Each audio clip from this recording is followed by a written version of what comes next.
Tout de suite, magazine.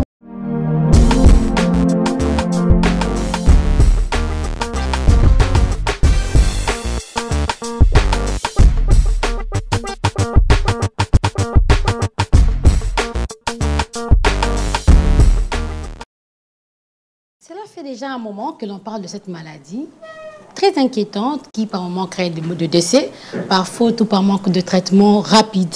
Et nous parlons bel et bien de monkeypox, en abrégé Mpox. Et sur ce plateau, nous allons tenter d'avoir de réponses à nos questions. Et c'est là grâce à notre expert maison qui est avec nous. Bienvenue à tous. Déjà dans l'entrée du jeu, j'ai des jeunes. J'aimerais quand même savoir, c'est quoi monkeypox, Mpox? D'accord, merci pour les questions, Madame Astrid. Je suis Kadima, la joie étudiant à l'UMISIC, Axifasic. En tout cas, ça fait aujourd'hui débat et tout le monde en parle.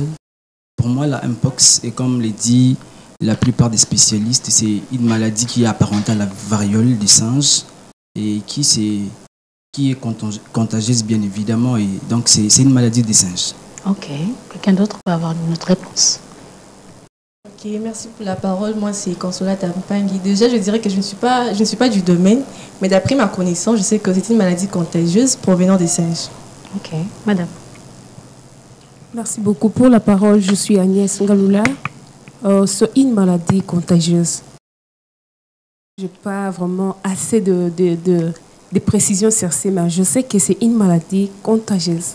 Connaissez-vous les symptômes de cette maladie? Quand quelqu'un a attrapé cette maladie, présente quels signes, si je peux le dire autrement? Déjà, je dirais que je ne connais personne dans mon entourage qui en souffre. Cependant, dans la télé, on en parle? Oui, à la télé, on en parle à travers les informations diffusées par les médias. Nous pouvons dire que parmi les symptômes, je peux citer, on a dit les fortes fièvres, les douleurs musculaires. Il y a aussi les principaux symptômes, c'est l'apparition de boutons douloureux. Ok. Quelqu'un d'autre a un autre élément, hormis ce que madame vient de donner? Oui, je vais justement paraphraser l'idée de ma consoeur. Je pense qu'elle a parlé déjà des fortes fièvres. Également, il y a les lésions de la peau et même des muqueuses. Et aussi, on sent qu'il y a apparition de gales sur la peau. Et comment faire, selon vous? Vous n'êtes pas médecin, je sais, mais selon vous, qu'est-ce qu'on peut faire pour prévenir cette maladie? Donc, je peux répondre à cette question en disant qu'on doit prendre des mesures barrières, éviter des contacts directs avec des gens qui en souffrent. Ok, quelqu'un d'autre? Bah oui, également, parce que la meilleure façon de prévenir cette maladie, selon beaucoup de spécialistes, c'est déjà être vacciné et aussi éviter les accolades, parce que quand on est en contact avec la personne qui est contaminée à cette maladie, ça peut aussi facilement nous attraper. Donc il faudra éviter déjà de serrer la main à une personne qui parfois est atteinte de cette maladie, et aussi à certains animaux, puisque c'est la maladie des singes, il y a certains animaux qui peuvent aussi, au travers d'eux, nous pouvons aussi avoir cette maladie. Donc éviter de toucher ces animaux malades ou carrément des animaux qui sont morts. Ok, on est nous tous amateurs sur ce plateau, mais nous avons un médecin qui peut facilement nous renseigner sur cette maladie. Docteur Louis Kaiser Solongo, que je salue affectueusement. Bonjour. D'une manière simple, comment peut-on définir cette maladie monkeypox? Bon, d'une manière simple, en des termes simples pour faire comprendre à tout le monde, à toute la communauté, le monkeypox ou la variole des singes ou la maladie simienne est une zoonose, soit une maladie qui se transmet de l'animal à l'humain et puis de l'humain à l'humain, qui est caractérisée par des symptômes patents allant de la fièvre jusqu'à l'éruption cutanée de plusieurs types qui évoluent en temps et qui se transmet aussi par des contacts intimes. Est-ce que c'est une nouvelle maladie ou c'est une maladie qui a déjà existé? C'est une très ancienne maladie. Pour la première fois, elle a été découverte en 57 ou 58 au Danemark, dans un singe qui était en captivité pour des recherches scientifiques. Et ici chez nous, ça a apparu vers les années 70. 70-72, je pense, où on a découvert ça chez un être humain qui a été en contact avec des singes qui étaient tués, qui venaient d'être tués. Et c'est pour cela, même avec l'évolution, on a tendance à interdire la consommation des singes qui viennent d'être tués. Vous avez épinglé les modes de transmission, mais vous êtes allé un peu plus vite. J'aimerais que vous puissiez revenir là-dessus et détailler un peu pour que l'on puisse comprendre. Parce que, bien sûr, on en parle, il y a des gens qui n'ont pas encore vécu cela, mais quand même ça inquiète. Oui. Bon, c'est déjà par le contact, c'est le mot-clé par rapport au mode de transmission, mais il y a des contacts à plusieurs étages. Les contacts simples, parce que à travers les humeurs que nous avons dans le corps, c'est-à-dire la salive, les gouttelettes qui viennent des narines, les sucs digestifs, les sucs gastriques, et puis même le sperme. C'est pour cela qu'il est interdit aussi même les contacts intimes, les rapports sexuels avec une personne qui est suspecte ou qui est déjà contaminée, ou une personne qui était en contact avec les personnes contaminées. Quels sont les symptômes clés? Les symptômes clés, nous avons d'abord, ça commence par les céphalées qui s'accompagnent de la fièvre, et puis il y aura une douleur localisée soit au dos, soit dans tous les muscles, et les éruptions cutanées, c'est le signe phare. C'est à un stade un peu plus avancé qu'on a des lésions au niveau de la peau. Et c'est de manière progressive que ça va. Ça va d'abord ça commence par des papules, c'est-à-dire des boutons qui sont plats. Et avec l'évolution, ça se surélève. Ça devient des macules.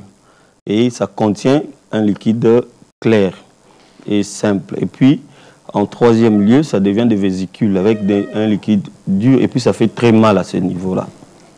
Vous utilisez les termes purement techniques. Et pour les téléspectateurs, vraiment, c'est compliqué.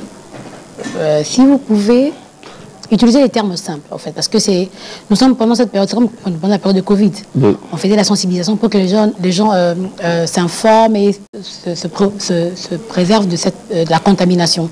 Et là, nous sommes en train de faire la même chose.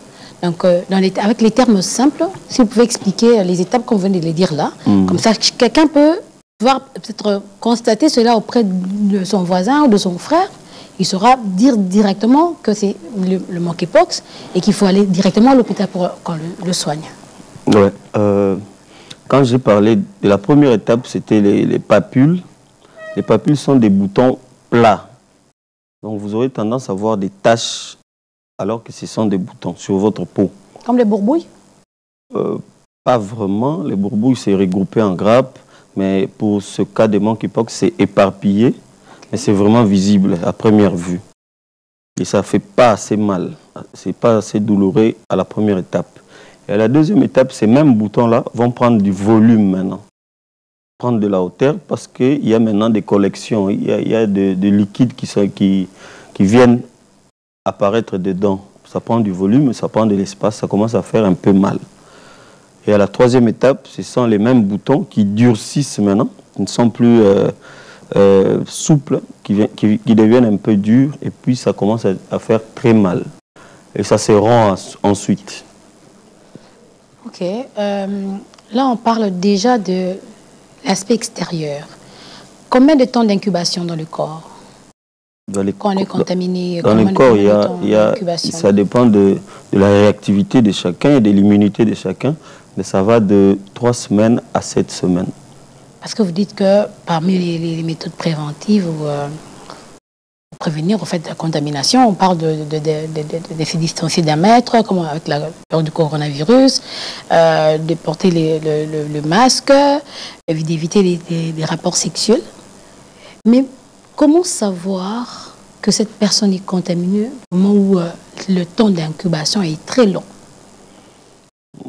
Déjà, par rapport au contact, quand je vais commencer à parler, j'ai parlé des 2 sous-types qui règnent chez nous, qui sévissent chez nous. Il y a les clades 1A, qui a commencé depuis les années 70, vous verrez qu'il y a beaucoup de cas de monkeypox signalés à l'ouest du Congo.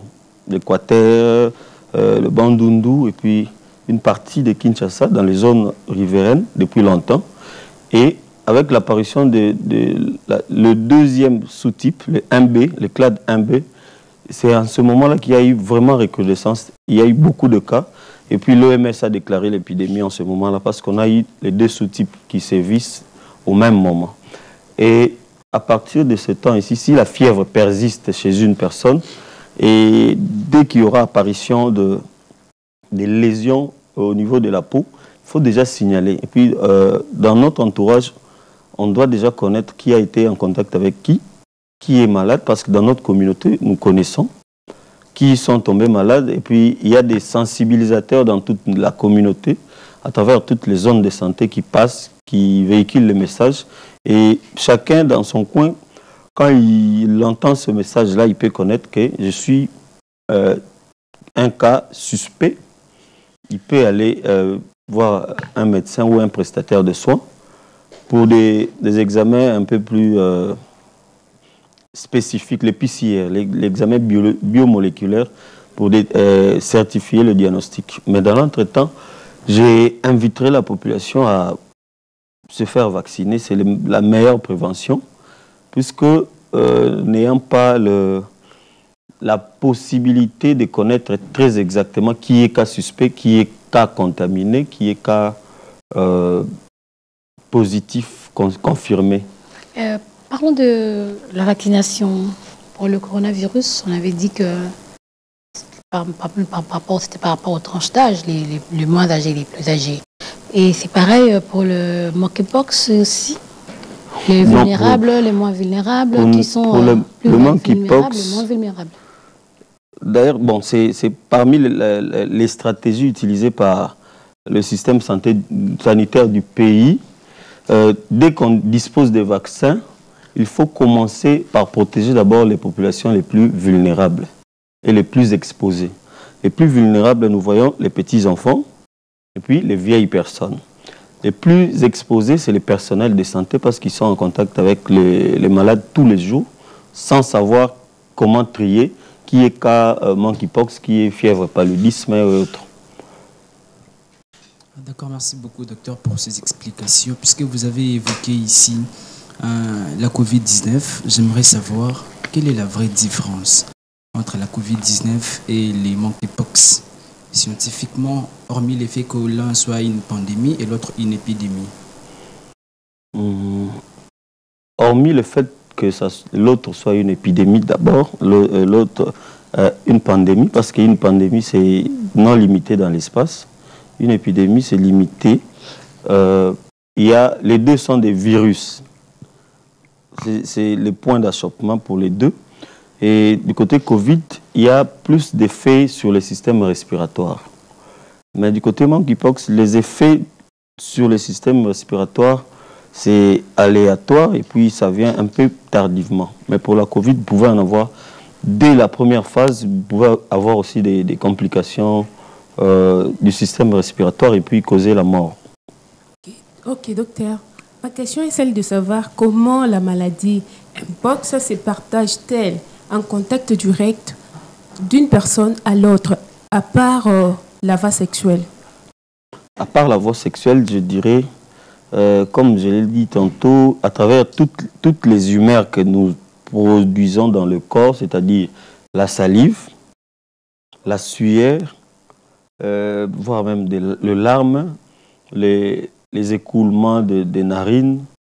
Donc tout ce qui est liquide que nous produisons peut faire propager cette maladie. C'est pour cela qu'on évite les contacts en ce moment. Docteur, vous avez parlé beaucoup plus des mesures de prévention de cette maladie. Alors, si on est déjà atteint, que faire pour faire face à cette maladie? C'est pourquoi j'ai continué à insister sur la vaccination. Parce que si on est atteint, l'issue est, pour ne pas être trop direct, l'issue est presque pas trop bonne. Parce que on va commencer à traiter de plus en plus les symptômes. Donc la douleur que vous avez, la fièvre, et on va nettoyer les lésions sur la peau. et il n'y a pas un traitement effectif à ce niveau. Et quel est le taux, selon vous, de complications associées à cette maladie? Le taux de complications. Parce qu'avec le coronavirus, c'était quand on arrive peut-être à une phase plus avancée, qu'on avait plus de complications. Oui, avec le monkeypox, déjà quand vous arrivez déjà au stade des lésions de la peau qui se rompent déjà, vous arrivez à avoir presque des plaies sur des lésions qui apparaissaient avant, c'est que vous êtes déjà à un stade tardif et puis il y a toutes sortes de complications qui peuvent survenir. C'est ce qui donne un taux, actuellement, le taux de létalité. Donc les décès sur les cas confirmés environnent déjà 3,9%. Donc c'est ce qui fait que le système sanitaire du pays met un accent sur la sensibilisation, l'observation des mesures barrières et puis la vaccination. Vous parlez de mesures de prévention, la distanciation et tout. Mais nous sommes pendant la période scolaire. Les enfants les plus exposés à cette maladie. Comment faire pour prévenir, au fait, la contamination? Parce que dans les écoles, on nous demande d'acheter des gels désinfectants. Mais est-ce que c'est efficace? Que faire pour que les enfants, surtout les petits, les grands peuvent se maîtriser pendant la récréation, par exemple, mais les tout petits qui aiment jouer, comment faire pour lutter, au fait, pour éviter que ces enfants soient contaminés? D'ailleurs, dans ce sens, tous les prestataires des instituts ou soit des écoles devraient bénéficier d'un renforcement des capacités ou soit d'un briefing sur ces mesures-là. Et en ce moment, ils seront à mesure de mettre des dispositifs d'abord dans les écoles et puis communiquer l'hygiène pendant ce temps aux enfants. Et pour les tout petits, comme tu avais dit, les enseignants doivent utiliser aussi leur esprit parent pour aider les tout petits à observer ces mesures-là. Oui, docteur. Parce que nous parlons d'Mpox, depuis un moment, nous avons vu les vaccins qui sont arrivés ici, mais au sein de la population, précisément ici à Kinshasa, nous ne voyons pas même un seul cas. Comment nous rassurer que la maladie existe exactement ici? Ok, c'est bien de poser cette question. La vaccination, ça commence déjà. Et à Kinshasa, pour connaître les cas, vous devriez aller vers les centres de traitement ici. Et nous en avons à ce jour 3 centres de traitement. Il y a le centre de CNPP à Kinkole, l'hôpital général de référence de Kinkole. Il y a l'hôpital du Cinquantenaire. Et puis il y a l'hôpital de Mamayemo. Si vous pouvez aller visiter, vous verrez des cas. Et c'est une réalité, ce n'est pas un film. Mais est-ce que pensez-vous que ces 3 centres sont suffisants par rapport au nombre élevé de la population quinoise? Est-ce que déjà ça pose problème? Non, ça ne pose pas de problème parce que sur toute l'étendue de la République, à ce jour, jusqu'au 15 septembre, nous comptions environ 575 cas. C'est déjà beaucoup. Confirmés sur toute l'étendue. Mais ici, je n'ai cité que les 3 centres pour Kinshasa.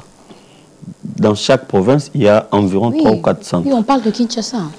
Parce qu'avec la Covid-19, ils avaient quand même étendu à Kinshasa, à ce jour, pour le dépistage, mais aussi le traitement. Oui, et cela dépend des fonds, parce que, comme je l'avais dit, le diagnostic se pose par biologie moléculaire. C'est un examen, du point de vue financier ou économique, qui coûte très cher. Et c'est avec les fonds trouvés à travers l'OMS qu'on a disposé encore à ce moment les quelques machines qui sont disponibles à Kinshasa. Et l'appel des fonds continue et nous attendons le bailleur pour augmenter le budget et puis étendre les centres de traitement et les centres de dépistage. Ok, docteur, comment se déroule le traitement de cette infection qui est maladie Mpox, comment ça se déroule en fait? Si on est déjà contaminé, comment le traitement là se déroule? Je venais de dire que le traitement est quasi symptomatique. Donc on traite plus les signes que le malade présente. Si le malade a des douleurs musculaires, vous donnez un antidouleur. Si le malade a de la fièvre, vous donnez un antipyrétique pour calmer la fièvre. Si il est déjà au stade de lésions, des plaies au niveau de la peau, vous faites le nettoyage aux antiseptiques dermatologiques. Mais docteur, vous devez savoir que plusieurs personnes ne veulent pas se faire vacciner sous prétexte qu'il pourrait avoir des effets secondaires. Alors, ce vaccin n'a pas d'effets secondaires qui pourraient surgir. Les effets secondaires, comme on dit en pharmacie et en médecine, tout est poison et cela dépend de la dose. Mais les doses calculées pour les vaccins sont des doses correctes. Donc, les effets secondaires qui peuvent être présents sont les effets secondaires maîtrisables parce que à travers les experts scientifiques du monde, pour qu'un produit entre dans les marchés, ça passe par plusieurs tests avant d'avoir cette autorisation-là. Ok, docteur. Pouvez-vous nous dire plus si la maladie est mortelle, ou soit la maladie Mpox est mortelle, ou soit c'est juste un danger? C'est mortel puisque j'ai déjà donné le taux de létalité, c'est-à-dire les morts parmi les cas confirmés, nous environnons déjà 4%. C'est-à-dire, si vous avez 10 malades, donc 4 personnes peuvent mourir. Et si on n'arrivait pas à maîtriser au fait cette maladie, est-ce que vous en tant que médecin, l'impact sur le plan santé publique? Déjà sur le plan santé publique, moi je dirais que notre système de santé publique, avec l'appui des partenaires que nous avons à travers le monde, nous avons déjà réussi à vaincre beaucoup des fléaux qui se sont abattus chez nous. Et j'espère que, même avec pour le monkeypox, nous allons la vaincre, mais avec l'accompagnement ou soit l'appropriation de la population et toute la communauté. Ok. Docteur, vous venez de dire que la maladie est mortelle. Alors, la maladie est mortelle, bien sûr. Ça peut tuer dans combien de temps? La personne peut souffrir pendant combien de temps avant de décéder? L'immunité de chacun est différente et le taux d'acceptation de la douleur chez moi et chez l'autre peut être différent. C'est la douleur qui tue? Oui. Oui. D'accord, merci docteur. Ici, j'aimerais évoquer un aspect important puisque nous sommes au Congo. Il y a certains qui disent que non, cette maladie, elle n'est pas aussi dangereuse que ça.